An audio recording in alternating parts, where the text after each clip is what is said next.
በስመ አብ ወወልድ ወመንፈስ ቅዱስ አሃዱ አምላክ አሜን።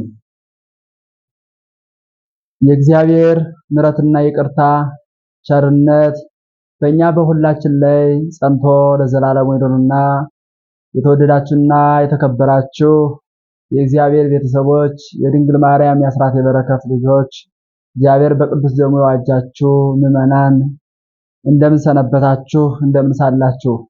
አሜን። እግዚአብሔር ይመስገን ብለን ስሙን እንድንጠራ ክብሩን እንድንወርስ የፈቀደልን የአባቶቻችን አምላክ ልዑል እግዚአብሔር ስሙ የተመሰገነ ይሁን።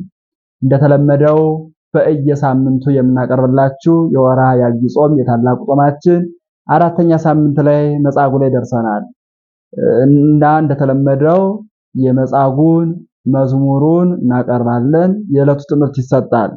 ሁላችሁም በያላችሁበት ሰላም እግዚአብሔር ይብዛላችሁ። ሁላችንም ለሀገራችን ሰላም ቢሰጠን እንድንጸልይ የእግዚአብሔር ፈቃዱ ይሆነልን። ዛሬ የሚኖረን ቆይታ ፈውስና ድነት የሚል ነው። እንደሚታወቀው አምላካችን መድኃኒታችን ኢየሱስ ክርስቶስ ሕሙማንን የፈወሰበት መታሰቢያ ነውና ይህ ሳምንት መጻጉዕ ማለት በሽተኛ ማለት ነው።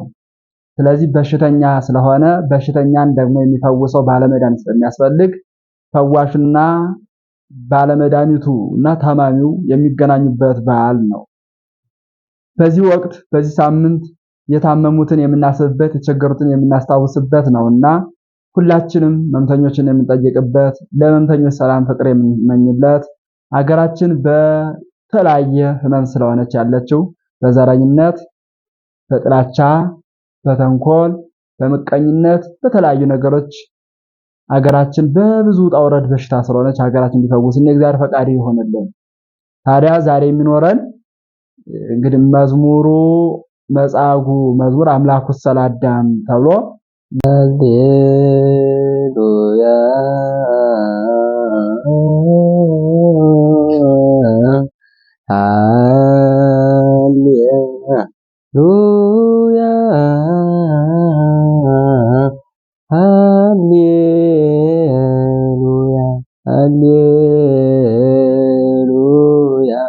ሃሌሉያ አምላኩሰ ለአዳም ዕረፍት ሰንበተ አሰራ ወይቤልዎ አይሁድ በአይ ስልጣን ትገብር ዘንተ ወይቤሎሙ ኢየሱስ አነኒ እገብር አንትሙኒ እመኑ ለግብርየ ወይቤሎሙ ምጽዋተ አበድር እመሥዋዕት አነ ውእቱ እግዚአ ለሰንበት ወይቤሎሙ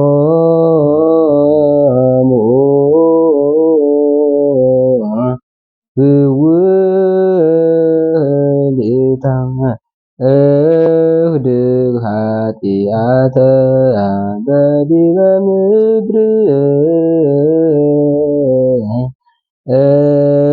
እስፍግዛነ ወእክስት አዕይንተ እውራን አቡየ ፈኖኒ። የአዳም አምላክስ ተብሎ ተዘምሯል። በዚህ ርዕሰ ጉዳይ ከኔ ጋር የሚኖረን ነገረ ድነትና ነገረ ፈውስ በአጭር ደቂቃ ውስጥ የሚኖረ ቆይታ ይኖረናል። ስለዚህ ነገረ ድነትን ለማየት ነገረ ፈውስን ማየት ያስፈልጋል። ፈውስን ለመናገር ነገረ ድነትን ማወቅ ያስፈልገናል። የኢትዮጵያ ኦርቶዶክስ ተዋሕዶ ቤተክርስቲያን በወሳኝነት ነገር የምታስተምረው ነገረ ድነት ነው። ነገረ ፈውስስ የሚለው እናስብበታለን። ከሁላችን ጋር እግዚአብሔር ፈቃድ ሆኖ አብሮ እንዲቆይ እግዚአብሔር መልካም ፈቃድ ይሆንልን። ስለዚህ ድነት ማለት ምን ማለት ነው? ፈውስ ማለት ምን ማለት ነው የሚለውን ነው የምናይ። እንግዲህ እንደሚታወቀው እንደነገርኳችሁ የቤተክርስቲያን ዋና ዓላማ ትምህርቷ ነገረ ድህነት ነው። ዓላማ ድህነት ነው። ተፈወሰ አዳነ፣ ተፈወሰ ዳነ፣ ድህነ ዳነ ተወራራሽ አንቀጾች ናቸው፣ ይወራረሳሉ። አማርኛቸው አንድ ነው፣ ግዕዛቸው ዘር የተለያየ ነው። ይህ ማለት ውስጠ ምስጢራቸውም የተለያየ ነው ማለት ነው። በምስጢር በንባብ በአማርኛ ንባብ አንድ ይሆናሉ፣ በምስጢራዊያም ትርጓሜያቸው ደግሞ ይለያያሉ። በገጽ ንባባቸውም የተለያዩ ናቸው ማለት ነው። ስለዚህ ፈውስና ድነት ማለት ምን ማለት ነው የሚለውን በአጭር ውስጥ እኛ ጋር እንመልከት። ሁላችሁም ተከታተሉ። እግዚአብሔር ከሁላችን ጋር ይሁን።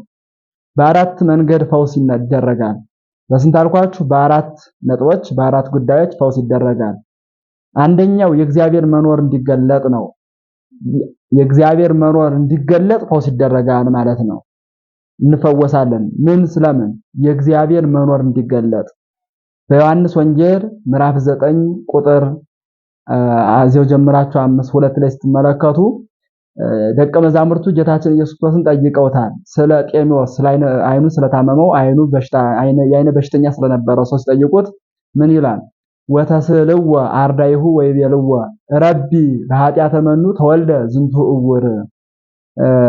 ደቀ መዛሙርቱ ቀርበው መምህር ይህ እውር ሆኖ የተወለደው ሕፃን ሰው በማን አበሳ ነው? በዘርሱኑ በራሱ በደል በራሱ ኃጢአት ነው ወሚም በዛ አዝማዲው ወይስ በእናት በአባት በዘመዶቹ ነው ብለው ጠየቁት ይላል።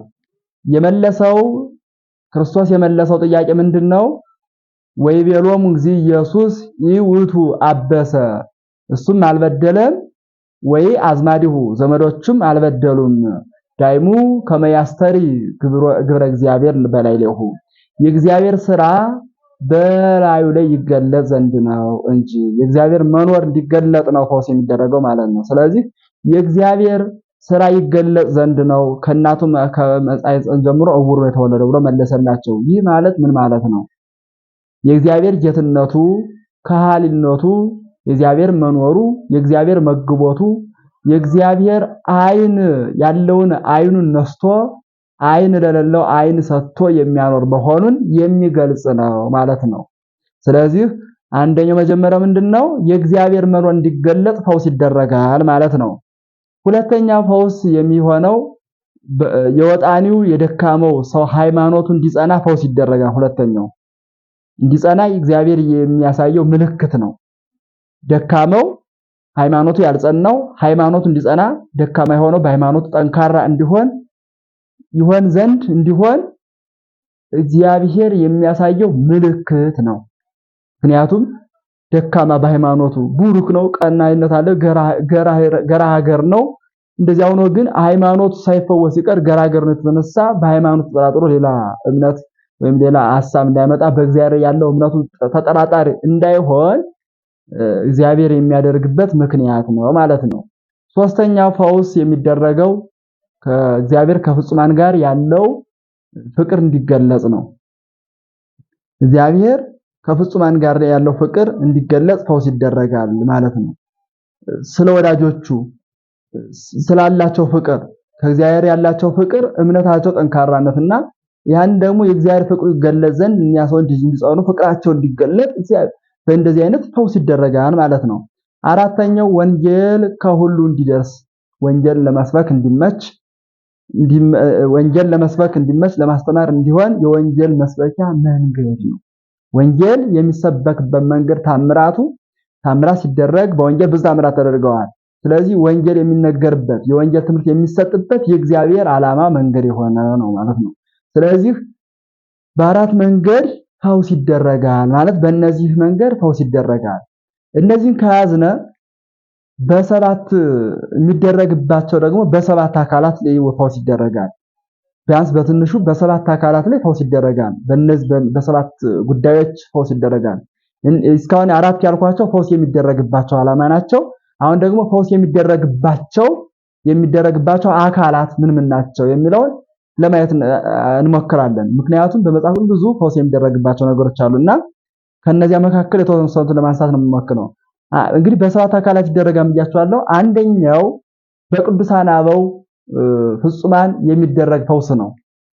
በቅዱሳን አባቶቻችን በንጹሃን አባቶቻችን የሚደረግ የንጹሃን አባቶቻችን የሚደረግ ፈውስ ነው።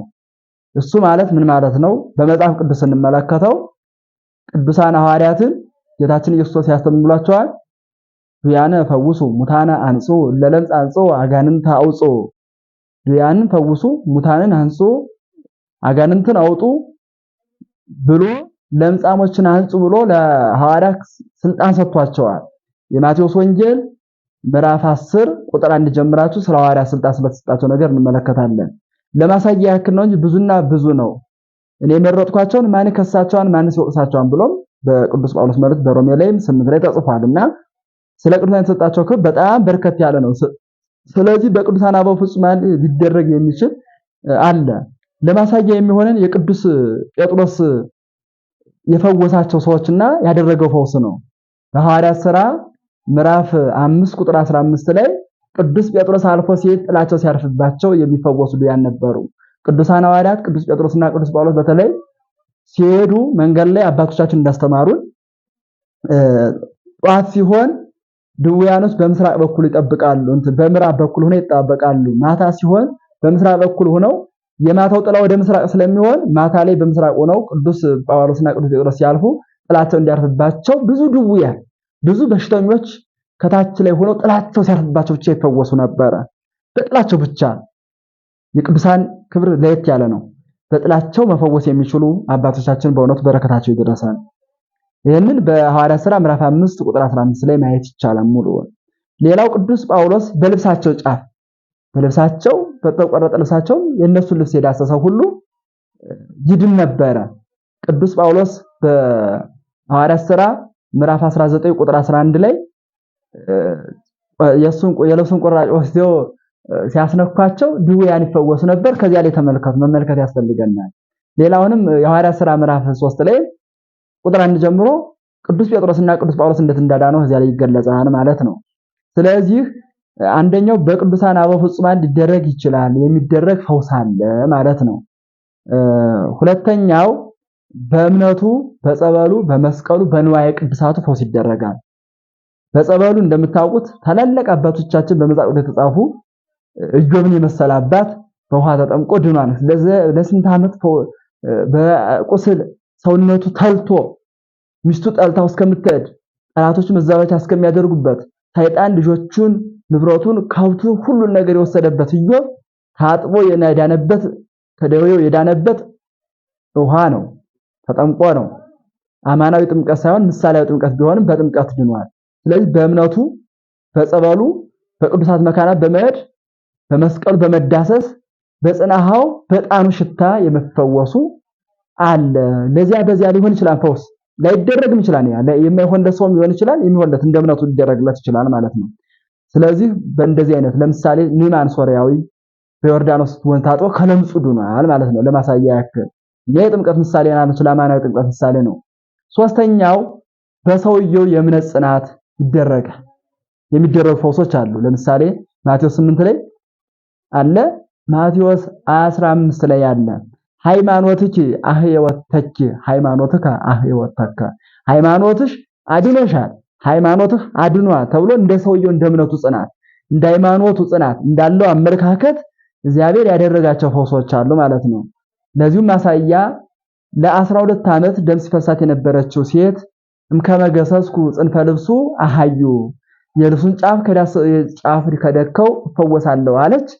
ጫፉን ዳሳ ነክታ ተፈውሳለች። 12 ዓመት ደም ሲፈሳት የነበረ ሴት ደሙ አቁሞላታል ማለት ነው።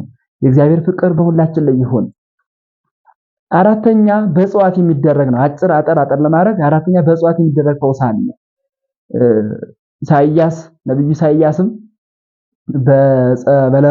በጸበለሶን እንደሚፈውስ ታላቁ ነብዩ ኤርሚያስ ለድውያን የሚቀቡትን ለበሽተኞች የሚቀባ ቆርጣችሁ አንጥሉ ብሎ አቤሜሌክን የላከው አግሪጳስ ወደሚባል ሀገር የላከው የጸበለስ ቆርጣ አንጣል ያች ደሙ አልቀውቶ ድውያን ስለሚፈውስ ነው። ስለዚህ አቤሜሌክን የላከው ለድውያን የምንቀባው አስቀበለስ ቆርጠ ዘና ብሎ ነው። ስለዚህ አባቶቻችን ነቢያት በእጽዋት በእንጨት ድውያንን ይፈውሱ ነበረ። ያ ማለት አሁን ስራየኞች እንደሚያደርጉት በስራይ ማለት አይደለም። እግዚአብሔር በሰጣቸው እጽዋት ለፈውስ የተሰጡ እጽዋት አሉ። ዛሬ እንደምታውቁት ክኒን ብዙ አይነት ነገሮች ከኢትዮጵያ እጽዋት ሄደው ተሰርተው ዙሮ መድኃኒት ሆነው እንደሚመጡት ግልጽ ነው። ስለዚህ አባቶቻችን በእንጨት ለምሳሌኛ ዳማከሲ ተጠቅመን ጉንፋን ሲዘን የምንጠቀማቸው ነገሮች አሉ። የጥንቆላ ያልሆኑ ንጹህ ዝም ብለን ያን ቆርጠን አሽተን ምች ሲመታን የምንጠቀማቸው ነገሮች አሉና ልክ ያን እጽዋት በቅተው ማለት አይደለም። በቅተው ሳይሆን እግዚአብሔር የሰጣቸው በተፈጥሮ እንዲያድኑ የተሰጣቸው ናቸው። ያለምንም ጣጣ ስመ አጋንንት ሳይጠራባቸው የሚደረጉ ነገሮች ናቸው ማለት ነው። ስለዚህ በእጽዋት የሚደረግ ፈውስ አለ፣ ከስጋ በሽታ ምንድንበት ማለት ነው። አምስተኛ በካህናት በኩል የሚሰጥ ፈውስ አለ፣ ድነት አለ። እንግዲህ ቅድም እንደነገርኳችሁ ፈውስና ድነት ይለያያልና በደንብ ማየት ያስፈልገናል። በጸሎተ ቀንዲል ከሰባቱ ምስጢራተ ቤተክርስቲያን አንዱ ምዕመናን ሲታመሙ የሚቀባ ጸሎተ ቀንዲል የሚባል አለ፣ ራሱን የቻለ ለድውያን በእንተ ድውያን የሚል መስተብቁም አለ። ስለ ድውያኖች የሚጸለይ ጸሎት ቤተክርስቲያን ተዘጋጀ። ስለ ሕመምተኞች የሚጸለይ ለበሽተኞች የሚጸለይ ጸሎት ያ ተጸልዮ በቤተክርስቲያን ሲጠመቁ ሲቀቡ የሚድኑ ማለት ነው። በካህናት በኩል እግዚአብሔር ያዘጋጀልን በማናቸውም ካህናት ትልቅ ሰው አጥማቂ ማንንቴንስ ሳይባል እግዚአብሔር በቤተክርስቲያን ያዘጋጀልን ቤተክርስቲያን ሊቃውንት የወሰኑልን በሰባት ምስጢራተ ቤተክርስቲያን አንዱ በሆነው በጸሎተ ቀንዲል ጸሎት ተደርሶ ስርዓት ጸሎተ ቀንዲል ተደርጎ ስንቀባ የምንፈወስበት አለ። ምንድንበት በዚህ አይነት ሊደረግ ይችላል።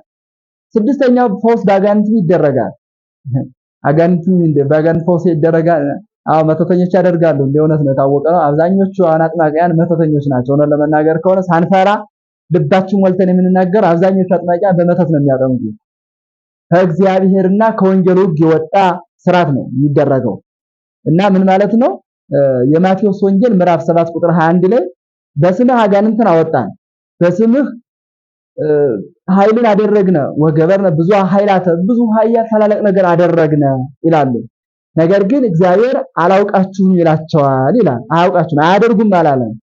አላውቃችሁም ይላል ያለው ዮሐንስ አፈወርቅም ሁሉም ታምራት ማድረግ እንደሚችል ግን ታምራት ያደረገው ሁሉ ለመንግስተ ሰማያት እንደማይበቃ ለገነት እንደማይበቃ ሲናገር እስመ ገቢረ ታምራት ሰው መንክራት ይክል ያድንም ኩነኔ ገሃነም ታምራት ማድረግ ከእሳተ ገሃነም አያድንም ይላል።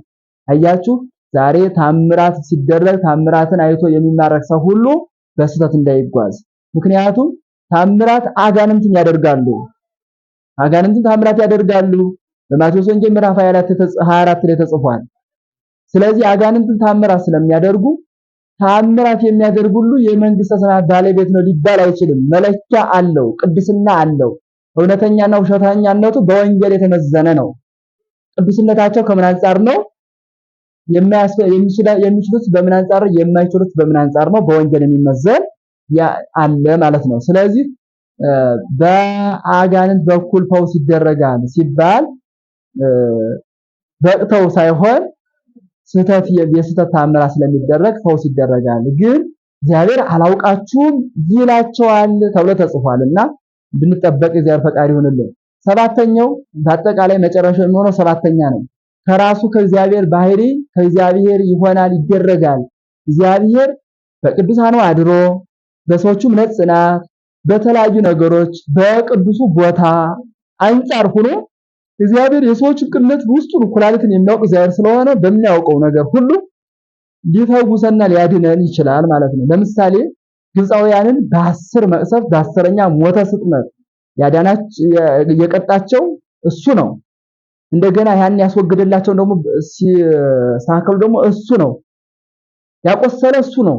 የፈወሳቸውም እሱ ነው። ስለዚህ በእግዚአብሔር የሚደረግ ፈውስ አለ ማለት ነው።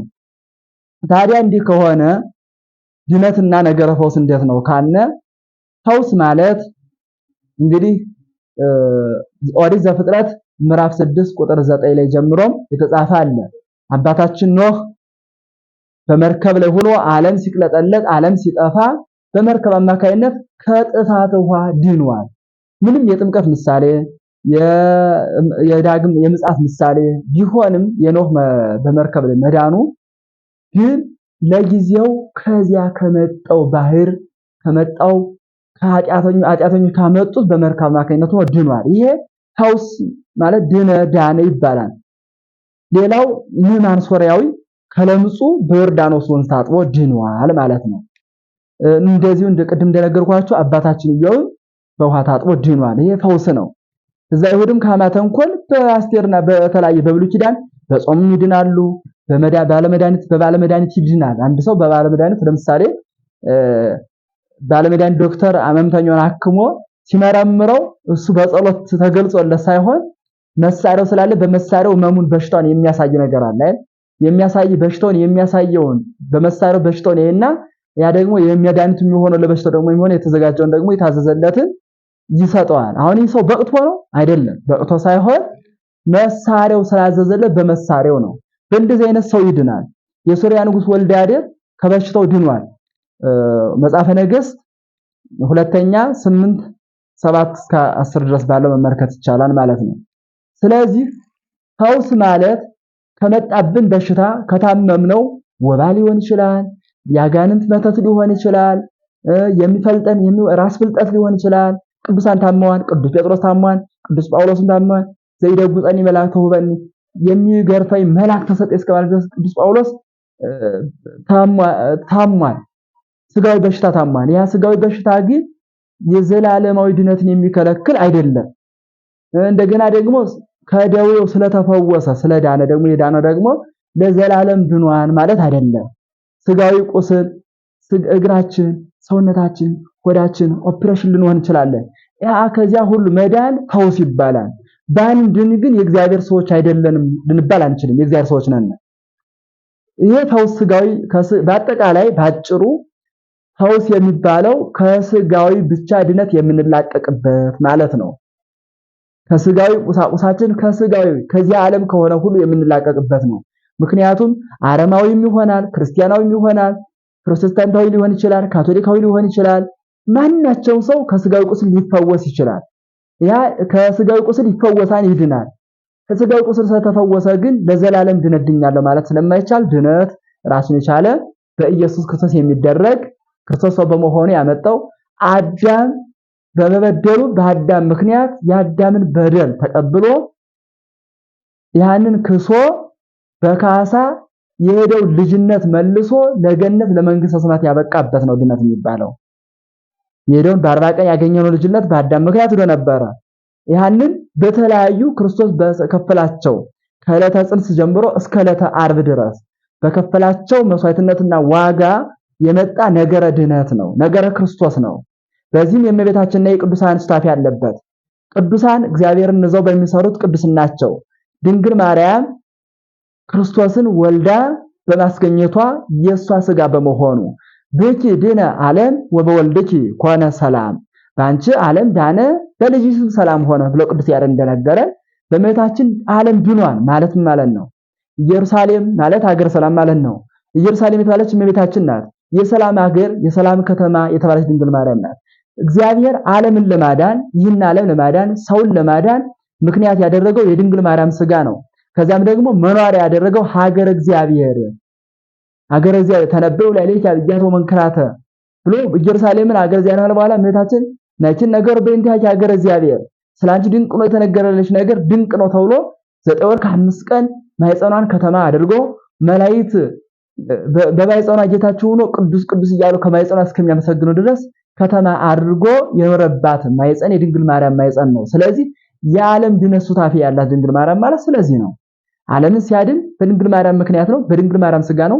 በድንግል ማርያም ማይጸን 9 ወር ከ5 ቀን እንደ ሰው ተሸክሞ ነው ተቀምጦ በድንግል ማርያም ተሸክሞ ነው። አሃዱ ዘም ቅድስት ሥላሴ ርዮት ጽናና አጽናነ ሰማይ ሰማያት መጻው አደረው ተከሰ ድንግል ወኮነ ሰባ ከማነ ዘእንበለ ኃጢአት ባይትታ ከብቻዋ ከኃጢአት በተክ ከ23ቱ አካላት አንዱ አካል ከሰማይ ሰማያት ወርዶ ከድንግል ማርያም በድንግል ማርያም ማይጸን 9 ወር ከ5 ተቀምጦ ከኃጢአት ብቻ እንደኛ ሰው የሆነው ሁሉ አድርጎ ያዳነበት ዓለም ድንግል ማርያም ምክንያት አድርጎ ነው። ሌላው መስቀሉን አድርጎ ነው። መስቀሉ በዕለተ ዓርብ በመስቀል ላይ ተሰቅሎ ደሙን አፍሶ ደሙ በዓለም የተረጨበት መስቀል ነው። ሱታፌ ያላቸው እንጂ እነሱ አምላክ ሆነው አድነውናል ማለታችን አይደለም። ግን አምላክ ላደረጋቸው ክርስቶስ በመስቀሉ ተሰቅሎ በድንግል ማርያም ማይጸን 9 ወር ከ5 ቀን ኑሮ የድንግል ማርያም ስጋ ምክንያት አድርጎ ያዳነባቸው ድንግል ማርያምና መስቀል ናቸው። ቅዱሳን ደግሞ እሱን አብነት አድርገው በሚያድኑ ስጋዊ ፈውስም መንፈሳዊ ፈውስም ለመንግስት የሚበቃበት ስራ ስለሚያሰሩ ሱታፊ ያላቸው ተብሎ ይገለጻል ማለት ነው። ስለዚህ ነገረ ድነት ማለት ባጭሩ ክርስቶስ ባጭር ቁመት በጠባብ ደረት ተወስኖ ይህን ዓለም ከጨለማ ወደ ብርሃን እኔ ብርሃን ሆኜ ወደ ዓለም መጥቻለሁ ብሎ ያለ ራሱ ነው። ብርሃን ጨለማውን ዓለም ብርሃን ያደረገበት በዲያብሎስ ግዛት የነበረው ከዲያብሎስ ግዛት አውጥቶ የራሱ ግዛቶች ያደረገበት ነገረ ድነት በአጠቃላይ ሰፊ ጉዳይ ስለሆነ ነገርነት የሚባለው በክርስቶስ ስጋና ደም የሚሰጠው ነው። ለምሳሌ እኛ ድነናል የምንለው ጥምቀት ስንጠመቅ ከዚያ በቀንዲል ስንከብር በሜሮን ስንከብር ከዚያ ሕይወት የሚሆነን ሀብተ መንፈስ ቅዱስ የምንቀበልበት ስጋውን ደሙን ሀብተ መንፈስ ቅዱስ ልጅነትን ስናገኝ ስጋውን ደሙን ስንቀበል ሀብተ መንፈስ ቅዱስ ያድርብን ነው። የዚያ እንዲህ ከሌለ እኛ ድነናል ማለት አንችልም። ጥምቀት ሜሮን ስጋው ደሙ ይደረጋሉ። ከጥምቀት ቀጥሎ ከዚያ ምን ይሆናል? ስጋው ደሙ ወደ ሜሮን ከተቀበልን በኋላ ስጋው ደሙ ቤተክርስቲያን ገብተን እንቀበላለን። ስለዚህ ይሄ ድነት ይባላል። እግዚአብሔር ያደረገው ድነት ለዓለም የተደረገው ድነት እስከዚህ ድረስ በዮርዳኖስ የተቀበረብንን በዮርዳኖስ በተጠመቀ በሲኦል የተጣለውን በዕለተ ዓርብ እንደ አምላክነቱ ደምስሶ አጥፍቶልና እንደ ሰውነቱ ተረግጦ አጥፍቶልናል ሁለቱንም ማለት ነው። ስለዚህ ድነት የሚሆነው በክርስቶስ ስጋና ደም በክርስቶስ ደም መፍሰስ ክርስቶስ ባደረገው በክርስቶስ ሰው በመሆኑ በተለየ ምስጢሩ እኔ ብርሃን ሆኜ ወደ ዓለም መጥቻለሁ ብርሃን ሳላችሁ በብርሃን ተመላለሱ ባደረገው ድነት ይደረጋል ማለት ነው። ስለዚህ መለየት ያለብን ነገር ድነትና ፈውስን ነው። ፈውስ የቤተ ክርስቲያን ዋና ዓላማ ትምህርቱ አይደለም። አንድ ሰው ቢፈወስ ቤተክርስቲያን ደስ ይላታል። ቤተክርስቲያን ልጆቿ ቢፈወሱ ከበሽታ ቢላቀቁ ደስ ይላታል። ባይፈወሱ ግን ያ መምተኛ መሆናቸው ስጋዊ ቁስል መሆናቸው በስጋው በሽታ መያዛቸው ከነገረ ድነት ሊያወጣቸውና ከክርስቶስ ፍቅር ሊለያቸው አይችልም። ምክንያቱም የተፈረወሙ ለለይቀትሉክሙ ስጋክሙ ወለነፍስክሙ ሰይቁ ቀትሎታ ስጋችን የሚገላችሁን አትፍሩ ነፍሳችን የሚገላውን እሱን ፍሩት እንጂ ብሎ ራሱ በምድራዊ መከራ የሚገኘው መከራ ዘላለማዊ ሳይሆን ስጋዊ ነው። ለዘላለም የሚያበቃን ለዘላለማዊ ክብር ከእግዚአብሔር ጋር የምንኖርበት እግዚአብሔርን መስለን ከመላእክት ጋር የምንኖርበት ይሄ ነገረ ድነት ነው ማለት ነውና ብዙ ጊዜ ለፈውስ ብቻ መሯሯጥ የለብንም። በዚህ ዓለም ብንሰቃይ የወዳኛውን ዓለም የሚከለክለን ማንም ስለሌለ ማለት ነው። ስለዚህ ነገረ ድነትና ፈውስን በዚህ እናየዋለን። ከዚህ መካከል ዛሬ በዚህ ሳምንት ውስጥ የሚታሰበው መጻጉዕ ነውና መጻጉዕ ማለት በሽተኛ ማለት ነው። ስለዚህ መጻጉዕ በሽተኛ ነው። በዮሐንስ ወንጌል ምዕራፍ 5 ቁጥር 1 ጀምሮ ተጽፏል። መጻጉዕን ለመግለጽ ወሃሉ አዱ በዚህ ዘ30 ወሰመንቱ ክረምቱም ዘደው ተብሎ ቁጥር 5 ላይ ተገልጿልና በዚህ ወቅት የምናስብበት መጻጉዕ በሽተኞችን ነው። ቅድም እንደነገርኳችሁ በሽተኞችን የምናስብበት የታመሙትን ምሕረት እንዲሰጣቸው አገራችንን በበሽታ ውስጥ ነው ያለችና በዘረኝነት በሽታ፣ በጥላቻ በሽታ፣ በፍቅር በሽታ ፍቅር የሌለው ፍቅር ያጣበት በሽታ በብዙ አይነት ምን ይነገራል። የኢትዮጵያ በሽታ ይህ ነው አይባልም። በብዙ አይነት በዝሙት በሴሰኝነት ምን ያልሆነች በመጠጥ ሲጋራ በማጤስ በአዚምነት በጦርነት የሌለችበት በሽታ የለም ኢትዮጵያ። እና በሽተኞች ስናስብ የኢትዮጵያን በሽታን መሟን እያሰብን እንድትፈወስ የምንጸልይበት ወቅት ነው ማለት ነው። ስለዚህ ከበሽተኞች መካከል አንዱ መጻጉዕን እናስታውስበት ነውና እንግዲህ ጌታችን ኢየሱስ ክርስቶስ ወደዚህ ዓለም የመጣው አንዱንም በሽተኞችን ለመፈወስ ነውና ከስጋ በሽታቸው ለጊዜው በኋላ ደግሞ ከዘላለም ከነፍስ በሽታ ነው። በተለይኛ የምንናፈቀውና የምንፈልገው ከስጋ በሽታ ብቻ ሳይሆን በዋናነት የነፍሳችን በሽታ እንዲለቀን በነፍስ እንድንድን በነፍስ እንድንፈወስ ነው የምንፈልገውና የነፍሳችን መድኃኒት እግዚአብሔር ራሱ ሰው ሆኖ ወደዚህ ዓለም መጥቶ አድኖናል። አሁን በራሳችን በደል የምናደርገውን ደግሞ እንዲፈቅድልን እንዲያስወግድልን ለንስሐ ሞት እንድንበቃ የእግዚአብሔር ፈቃድ ይሆንልን። ስለዚህ መጻጉዕ ከአንድ የተወሰኑ ነጥቦች አይቼ ጨርሳለሁ ሐሳቤን ማለት ነው። መጻጉዕን እንግዲህ በመዝሙሩም ተገልጿል እና መጻጉዕ ማለት በሽተኛ ማለት ነው። ከዚህ ከወንጌሉ ላይ አንድ ሁለት ሐሳብ ለማንሳት ያክል በሽተኞች የሚቀመጡባት ወንጌሏን ሐሳብ ሲገልጽ በቤተሳሌም ቤተሳይል የይቅርታ ቦታ የሚለው ላይ በዚያ በሽተኞች የሚቀመጡበት 5 እርከን ያለው ቦታ አለና በጎች የሚጠመቁበት በጎች የሚጸዳዱበት ነው ይላል። ከዚያ ላይ በሽተኞች የሚፈወሱበት ከሳምንት አንድ ቀን ቅዳሜ በሽተኛ የሚፈወስበት ነበር። ጌታ ታምራት ካደረገበት ከዚህ ከመጻጉዕ በዓል የምናስታውሰው ጌታ በሽተኞች የሚፈወስበት በብሉይ ኪዳን አለ እና መጻጉዕ 35 ዓመት የታመመ በሽተኛ ነው። ግን በጣም ክፉ ነው። ለምን በሽታ በአራት ነገሮች ይመጣሉ። ቅድም ነገረ ፈውስ የፈውስ የሚደረግበት በአራት ዓላማ ብያችሁ ነበር። አሁን ደግሞ በሽታ የሚሆንበት በአራት ጉዳዮች ወይም አራት አይነት በሽታዎች አሉ። አንደኛው ደዌ ዘንጽ ይባላል። በሽታ የንጽህና በሽታ ንጽህናን የሚያሰጥ ዋጋ ያለው ማለት ነው። ሁለተኛው እሴት ማለት ዋጋ ማለት ነው። እሴት ያለው ዋጋ የሚያሰጥ በሽታ አለ። ሶስተኛው መቅሰፍት የሚታመመው በሽታ የመቅሰፍት የሆነ ብዙ ሰዎች በዚህ አልፈናል ይታወቃል። በመቅሰፍት የተቀሰፉ አሉ። ታመው በጸጋ ይዳኑ አሉ። ህመማቸው ጥሩ ሆኖላቸው። አራተኛው ደዌ ዘኃጢአት የኃጢአት በሽታ ነው እና የመጻጉዕ ደዌ ዘኃጢአት ብለው ሊቃውንት በኃጢአቱ ነው የታመመ ይላሉ። ለ38 ዓመት የታመመ በኃጢአቱ ነው።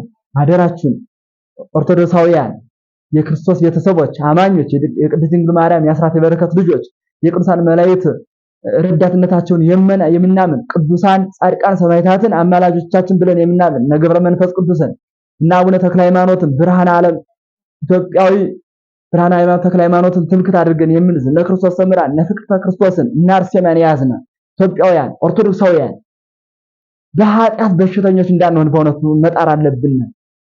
በጽድቅ በንጽህና በእሴት ዋጋ ያለው ደዌ እንድናገኝ እንጂ የኃጢአት ደዌ እንዳንባል። የመጻጉዕ የኃጢአት ደዌ ነው እና የኢዮብ ዋጋ ያለበት ዘእሴት የሚለው ኢዮብን ይመለከታል። የንጽህና ያለው ጢሞቴዎስ ዘመቅሰፍት ያለው ሳውል ነው። ሳውል ተቀስፎ የሞተ በደዌ በበሽታ ነው። ስለዚህ በደዌ በበሽታ እንዳንቀሰፍ። ለምሳሌ ኮሮና የመጣው በኃጢአት ነው። በተለያየ የሚመጡ በሽታዎች አሁን ዓለም እየተንቀጠቀጠች ነው። የእሳት ቃጠሎ እየታየ ነው። ኢትዮጵያ ላይ እየታየ ነው።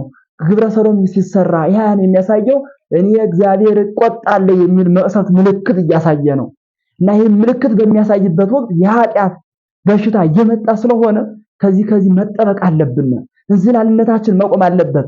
ዝሙተኝነታችን መቆም አለበት። ሴሰኝነታችን መቆም አለበት። ዘረኝነታችን መቆም አለበት። አሉባልታችን መቆም አለበት። ንጽህናችን መያዝ አለብን። የእግዚአብሔር ሰዎች መሆን አለበት።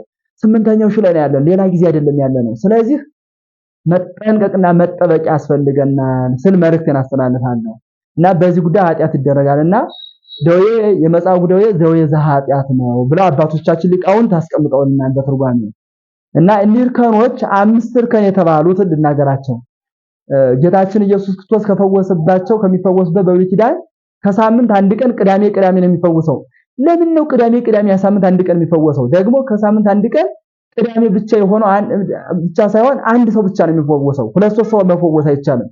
ለምን ነው ሲባል በሳምንት አንድ ቀን መፈወሱ በብሉይ ኪዳን በአባቶቻችን ጊዜ ታምራት ይደረግ ነበረ።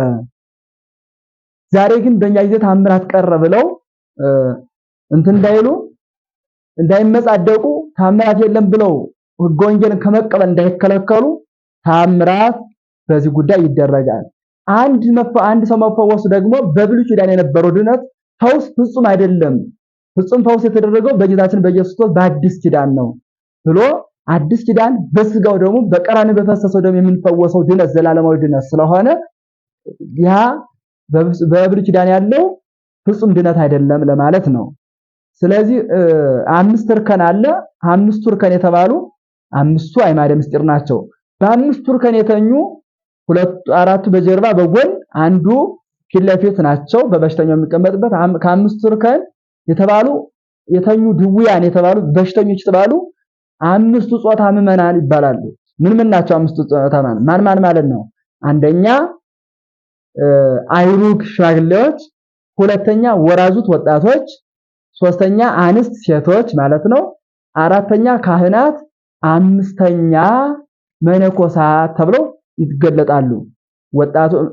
ሽማግሌዎች፣ ወጣቶች፣ ሴቶች፣ ካህናት፣ መነኮሳት ናቸው እና እነዚህ የራሳቸው ጾታ ስላላቸው ከበሽታ ቁጥር ስላለው የራሱ በሽታ ስላለው ስለዚህ አይሩግ ጾር አለባቸው፣ የሚገርም ጾር አለባቸው። ጾራቸው ምንድነው ከተባለ ፍቅረ ንዋይ ነው። ሲያረጁ ማን ያበላናል፣ ማን ያጸባናል፣ ማን ይጦረናል ብለው በፍቅረ ንዋይ በገንዘብ ይታለላሉ። እና በዚህ በራሳቸው ጾር ይተውና በሌላ ጾር በወጣቶች ጾር በዝሙት ይቃወማቸዋል። በዝሙት ስለሚቃወማቸው በዝሙት የሚቃወሙትን ይህን የሚቃወማቸውን ሰይጣን በጥምቀት ባገኙት ኃይል ድል ይነሱታል ይላሉ አባቶቻችን። የወራዙት ጦራቸው ምንድነው? ዝሙት ነው። ዛሬ ዓለሙን ያሸነፈው በኃጢአት በተለያየ አይነት ዝሙት በሴትና በወንድ ሳይሆን በተለያዩ ዝሙቶች ዓለምን ሰይጣን አሸንፎታል። ስለዚህ ከዚያ መካከል የወራዙት ጦራቸው ምንድነው ከተባለ ወጣቶች እንደሚታወቀው ወጣት ሁላችንም እናውቀዋለንና ዝሙት ነው። ወጣቶችን በራሳቸው ጾር ይተውና በአይሩግ ጾር በፍቅረ ንዋይ ይቃወማቸዋል። በጥምቀት ባገኙት ኃይል ድል ያነሳቸዋል፣ ድል ይነሱታል። አንስት ሴቶች ደግሞ ጾራቸው ሰይጣን የሚዋጋቸው በትውዚፍት ነው። ይሄ ማለት ምንዝር ጌጥ ማለት ነው። እና በምንዝር ጌጥ በራሳቸው ጾር ይተውና በሌላ ጾር ይዋጋቸዋል። በጥምቀት ባገኙት ኃይል ድል ይነሱታል። በእንደዚህ አይነት እንድንነሳ ነው ይሄን የምናገረው። በሚመጣብን ሁሉ ኃይል በጥምቀት ባገኘነው ኃይል ሰይጣንን ድል መንሳት እንዲገባን ነው። ይህ ሊቃውንት በትርጓሜ ያስቀመጡልን። የካህናት ጾራቸው ትዕቢት ነው። ትዕቢት በካህናት ይጸናል። አይምሯችን ምጡቅ ስልጣናችን ረቂቅ እያሉ በስልጣናቸው በእውቀታቸው ይመካሉ ይላል። እና በዚህ ጾር ስለሚፈትናቸው እንዲሉ የሚያደርጋቸው ሰይጣን ነው። እንዲምቱን ተውና ደግሞ በሌላ ጾር ይዋጋቸዋል። አሁን በጥምቀት ባገኙት በተሰጣቸው ስልጣን ያጋንንትን ኃይል ድል ይነሱታል። መነኮሳት ስስት ነው።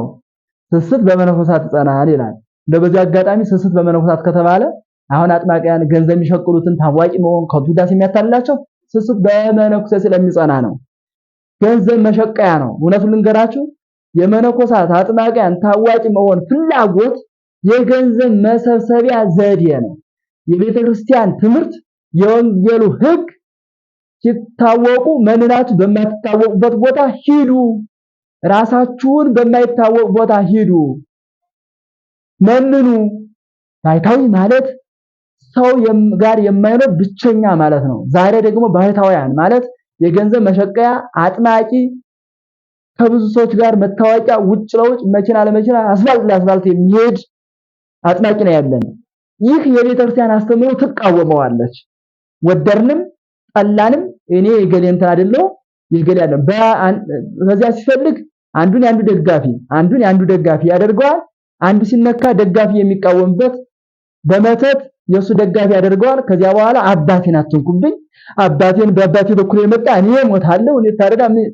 እንዲህ አይደለም። እውነቱን ለመናገር ከሆነ የቤተክርስቲያን መምህራን ናቸው አባቶቻችን፣ የትርጓሜ መጻሕፍት መምህራን፣ የአቋቋም መምህራን፣ የድጓ መምህራን፣ የዝማሬ ማስ መምህራን ስንቱ ካህናት በቤተክርስቲያን ያሉት ካህናት ይበቁናል። ታምርም ከተፈለገ ከስጋው ደግሞ የበለጠ ታምር የለም። ከስጋው ደግሞ የበለጠ ልዩ የሆነ ታምር የለም። ቤተክርስቲያን ጠበል ሂደን ልንፈወስ እንችላለን፣ ልንድን እንችላለን። ግን ሰው አይተን የምንሄድ ከሆነ የቅዱስ ጳውሎስ ትምህርት ከንቱ ሆነ ማለት ነው። ቅዱስ ጳውሎስ እኔ ክርስቶስ ነኝ፣ እኔ የጴጥሮስ ነኝ፣ እኔ ያንተ ነኝ የጳውሎስ ነኝ፣ እኔ የአጵሎስ ነኝ፣ እኔ የኬፋ ነኝ ያሉ ሲካፈሉበት አንተም የኬፋም አይደለህ፣ የኔም አይደለህ፣ የአጵሎስም አይደለህ፣ አነ ዘክርስቶስ እኔ ግን የክርስቶስ ነኝ ያለ። ይሄን ማሰብ ያስፈልገናል። የቅዱስ ጳውሎስ ትምህርት ነው። እኛ የክርስቶስ ነን፣ የአጥማቂ ሰዎች አይደለንም፣ የአጥማቂ ደጋፊ አይደለም። ወደንም ጠላንም እውነቱ ይህ ነው። ይህን ከያዝነ በእውነቱ ገሌ ሰው አንጠቅስም። በትምህርቱ መዝኖ መሄድ፣ በወንጌል ተመዝኖ መሄድ። አባታችን ስለበቁ አባታችን ምቀኛው ነው ምኑ ያስቀናል? የመተተኛ ሰው ምኑ ያስቀናል? በዚህ ዓለም ሰዎች አዋቂ ስለሆነ በሰው ዘንድ ከታዋቂ ስለሆነ በእንደዚያ አይደለም። እና ስስት በመነኮሳት ይጸናል የተባለውም ለዚህ ነው። ስስት ምክንያቱም ሲፈልጉት አያገኙም የተባለም ለዚያ ነው። ታዲያ ሲፈልጉ መነኮሳት አያገኙም ተብለዋል። ያሁን መነኮሳት ደግሞ አጠቃላይ ሁሉን ሳይሆን ትክክለኛ ያልሆኑትን በዝነኝነት የታወቁት ዝናቸው እንዲታወቅላቸው ደጋፊ ያበዙት ደጋፊያቸው አንገቱ እስከ መስጠት ድረስ ይሄድለት ከቤተክርስቲያን ይልቅ አባቴን አይንኩብኝ እስከ ማለት ድረስ የደረሰው በዚህ ስለተጠለፈ ነው እንጂ የሚፈልጉትን አያገኙም የተባለው እኮ እውነተኞች እኮ የሚፈልጉትን አያገኙም። እንድገዳም ቋርፍ በልተው ዳባ ላይ ውለው ጨዛ ልሰው ድንጋይ ተንተርሰው ድምፅ አጋንንት ችለው ታግሰው ነው የሚሆኑ ከሴት ጋር እየዞሩ ከወንድ ጋር እንደፈለገ ይበል በመኪና በጥቁር መንገድ እየተሸራሸሩ ይሄ የፈውስ ቀን እያሉ የፈውስ ቀን እያዘጋጁ የሚያደርጉት ይሄ ስህተት ነው። ለሚቀበል ይቀበላል። እውነቱ ይህ ነው። ቤተክርስቲያን ኋላ ምን አለች አላስተማረች ብላ ለማለት የግድ እንጠየቃለን። ስለዚህ ማስተዋል ያስፈልገናል። ማስተዋል እንድሰጠን የእግዚአብሔር ፈቃድ ይሆንልን። ስለዚህ 5 እርከን የተባሉት ናቸው። መልአኩ ውሃውን ባናወጠው ጊዜ መልአኩ ሲወርድ ውሃው ይናወጣል ነው የሚለው። ውሃው ሲናወጥ ማለት ድውዮች የሚፈወሱበት ሰዓት ነው። መልአኩ የተባለ የቀሳውስት ምሳሌ ነው። መልአክ የተባለ የቀሳውስት ነው። ውሃው የጥምቀት ምሳሌ ነው። ይሄንን መልአኩ ነው ብሎ መጽሐፍ የሚጠቅሰውና አይሻዳድ የተባለ ሊቅ መልአኩ ቅዱስ ሚካኤል መጋቤ ብሉይ ቅዱስ ሚካኤል ነው ውሃውን የሚያናውጠው ይላል። በዚህ ቀድሞ የወረደ ይፈወስ ነበር። መጻጉዕ ግን 38 ዓመት ካልጋ ቁራኛ ሳይላቀቅ የሚያንቀሳቅሰው ሰው አጥቶ የኖረ በሽተኛ ነው። ከዚህ እኛ ምን ያህል እንደታመምን አላውቅም። አንዳንደኛ የታመመነው በነገር በተለያዩ ነገሮች እንጂ በዚህ አይነት በቁስል የታመመ ሰው የለም። አሁን ቢማንም ለበጎ ነገር ነው። እግዚአብሔር ለበጎ ነገር እንድንታመም ያደርጋል። ለጸጋ ሊሰጠን እንድንታመም ያደርጋል። እነ ቅዱስ ጴጥሮስ እነ ቅዱስ ጳውሎስ ስለታመሙ ማለት ነው። እና የዚህ ግን የኃጢአት ነውና የኃጢአት መሆን የሚገልጸው ምንድነው? ከዚያ በኋላ ጌታችን ኢየሱስ ክርስቶስ ሲመጣ ምን አለ? የሚያድነኝ አጥቻለሁ። እኔ ሰው ስለሌለኝ አካልም ተንቀሳቅሼም እጄ ተጠምቄ እንዳልድን ጠንካራ ሰው ያላቸው ይቀርሙኛል። ስለዚህ ትድናለህ ወይ ብሎ ሲጠይቀው አስፈቅዶ ጌታችን ያዳነው። ልትድን ትወዳለህን አለው። አስፈቅዶ ያደረገ ምንድነው? በኋላ ፊቱን እንደሚጽፈው እግዚአብሔር ስለሚያውቅ በዕለተ ዓርብ አይሁድ ሲሰቅሉት እኔ አድነኝ ብየዋለሁ የቀለበል አባነቱን አዳነ ብሎ እንጂ በሐሰት እንደሚመሰክር ስለሚያውቅ አስፈቅዶ ነው ያዳነው። አያችሁት? የእግዚአብሔርን ቸርነት አያችሁት? የእግዚአብሔርን ይቅርታ አያችሁት? የእግዚአብሔር ትሕትና አያችሁት? ለማዳን እንኳን አስፈቅዶ ያድናል እግዚአብሔር። እኛ በግዴታ እመኑኝ አይልም እግዚአብሔር። በውዴታ ወደን ነው የምናምነው፣ ወደን ነው የምናመልከው። በግድ አምልኩኝ አይልም። በግድ አምልኩ ቢልማ በአንደዚህ ሁሉ ማስገዛት ይችላል። ለዚህ ነው ዛሬ ሰሞኑን ሙስሊም ክርስቲያን እያለ የሚባላ እኮ በውዴታ በግዴታ የሚያስመልክ ቢሆን አንተ የኔ ነው ብሎ ሁሉም ማስመለክ አቅቷል እንደ እግዚአብሔር አይሳነም። ስማልቦ ነገር ዘይሳኑ ለእግዚአብሔር የሚሳነው ነገር የለም ተብሏል። ግን የትሕትና አምላክ ነው፣ የይቅርታ አምላክ ነው፣ የቸርነት አምላክ ነው። በዚህ መረዳት ያስፈልገናል። ታዲያ ልትድን ትወዳለህ አለው። አዎ ልድን ወዳለሁ አለው። ተነስተህ አልጋን ተሸክመህ ሂድ ነው ያለው። በጎች በሚታጠቡበት ብዙ በሽተኞች በሚፈወስበት ውሃ ያ በሚያልፈው ውሃ ሳይሆን ዘላለማዊ በሆነው በሕያው ቃሉ ተነስተህ አልጋን ተሸክመህ ሂድ አለው። አልጋውን ተሸክሞ ሄደ። እሱ ያ በሽተኛ አልጋውን ተሸክሞ ሄደ። ፍጹም ድነት ምታት የሌለበት እንዲያውመው ለማሳይ አልጋውን ተሸክሞ ሄደ ይላል። ከዚያ በኋላ ሀዳነው በኋላ ጌታችን ኢየሱስ ክርስቶስ አልገለጸለትም። ያዳነው አምላክ እንደሆነ ስላልገለጸለት በሌላ ሰዓት ያዳነውን ሳያውቅ ቀረ። ማን ነው ያዳነ ሲሉት ያዳነውን አላወቀም። እንዲህ ከመሆን እግዚአብሔር ይጠብቀን። ያዳነልን የተሰዋልን በመስቀል የተከፈለልን ዋጋ ረስተን አማላጅ ከማለት እግዚአብሔር ይጠብቀን። ለተሰባት ጌታችን ኢየሱስ ክርስቶስን አማላጅ ከማለት በዚህ ዘመን ከመጣው ከመናፍቃን በሽታ እግዚአብሔር ይጠብቀን። አድኖት ፈውሶት ይቅርታ አድርጎለት 38 ዓመት በአልጋ ቁራኝነት የኖረውን በሽታነት አስለቅቆ አድኖ አልጋን ተሸክመ ሂድ ብሎት አልጋው ተሸክሞ የሄደው በሽተኛ ተመልሶ አላወቀውም። እንዲህ ከመሆን እግዚአብሔር ይጠብቀን። ይህ ብቻ አይደለም። በዕለተ ዓርብ አይሁድ ጌታን ሲሰቅሉ አገኘውና ይህ ያዳነኝ በሌላ ቀን ተገልጾለት ነው። ያዳንኩ እኔ ነኝ ለማንም አትንገር አለው። ግን አልነግርም ብሎ ከሄደ በኋላ በዕለተ ዓርብ ጌታ ሲሰቀል ሄዶ በጥፊ መጥቶ ይህ ነው ያዳነኝ ብሎ በሐሰት እኔ አድነ ብያለሁ የቀለበል አባቱን አዳነኝ ብሎ ፊቱን በጸፈው። ምን ብሎት ነበር? ዳግመኛ እንዳትታመም ተጠንቀቅ ብሎት ነበረ። ሁለተኛ በሽታ በኃጢአት ምክንያት ስለሆነ በጥፊ መጥቶ እጁ እንደሳት ነደደች፣ እንደሳት ተቃጠለች ይላል።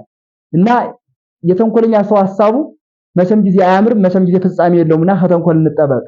አይሁድ መጻጉዕን የጠየቁት ምን ብለው ነው? በሰንበት ቀን አልጋን ተሸክመ የምትሄድ ለምን ነው ያሉት። 38 ዓመት በበሽታ ሲኖር 38 ዓመት በበሽታ ኑረህ ያዳነህ ዛሬ ማን ነው እንዲህ ውለታ ያደረገልህ እንዲያድርጉ ያዳነህ ማለት ብለው ለበሽተኛው አልተጨነቁም። ምንድነው ያሉ? ጌታችን ኢየሱስ ለመቃወም ስለሚያስቡ በሰንበት ቀን አልጋን ተሸክመ ሂድ ያለህ ማን ነው?